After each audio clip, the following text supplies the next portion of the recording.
वहीं लगातार हो रही बारिश के बाद हिंडन नदी उफान पर है। नदी का जलस्तर बढ़ने से सुंदरपुर शाकंभरी मार्ग तेज बहाव में पूरी तरह से डूब गया, जिससे गुरुवार सुबह करीब 11 बजे से यातायात ठप हो गया है।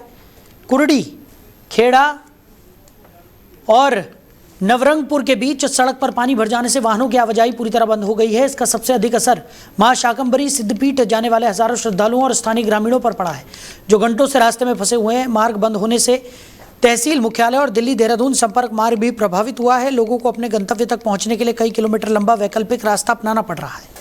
प्रशासन ने लोगों से उफनती हिंडन नदी के बीच सड़क पार करने की कोशिश न करने की अपील की है। तेज बहाव के कारण ऐसा करना जानलेवा साबित हो सकता है।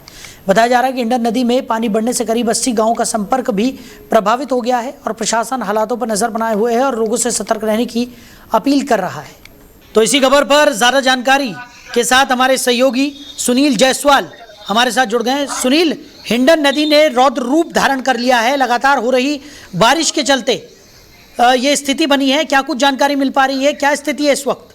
देखिए, मैं आपको बताना चाहूंगा, जनपद सहारनपुर सुंदरपुर शाकंभरी मार्ग का ये मामला है, जहां माता शाकंभरी सिद्धपीठ जाने वाले श्रद्धालुओं को जो काफी जो है दिक्कतों का सामना देखना पड़ा। जहां हिंडन नदी लगभग जैसे 10 साल से जो पुल नहीं बना है, बरसात में पानी आने से 80 गांवों का संपर्क टूट जाता है। लेकिन फिलहाल ही में जो है विधायक द्वारा इस पर पुल का निर्माण कार्य किया गया, तो अभी वो कार्य पूरी तरह से अधर में लटका हुआ है। लेकिन उसके बाद कल देर रात से जो है लगातार मूसलाधार बारिश से जिस तरह से गाड़े क्षेत्र की नदियां उफान पर है, देखा जा रहा है कि क्योंकि लगातार बारिश से जो हिंडन नदी में उफान आने से 80 गांवों का संपर्क टूटा, जिससे लोगों को काफी परेशानी का यहाँ पे सामना देखना पड़ रहा है। जी, तो अभी क्या स्थिति बताई जा रही है? क्या किसी तरह का कोई वैकल्पिक उपाय यहाँ पर किया गया है, या अभी भी लोग इसी इंतजार में है कि नदी का बहाव थोड़ा कम हो और उसके बाद स्थितियों में थोड़ा सुधार आए? देखिए, जमीनी जो हकीकत है मैं आपको बताना चाहूँगा, सुबह 11 बजे से रास्ता प्रशासन द्वारा ये बंद कर दिया गया था।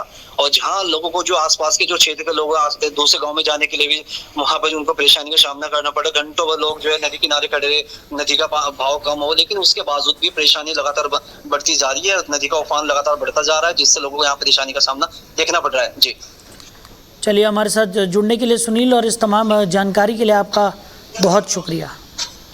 और हिंडन के तेज बहाव में शाकंभरी रोड पूरी तरह से डूब गया है।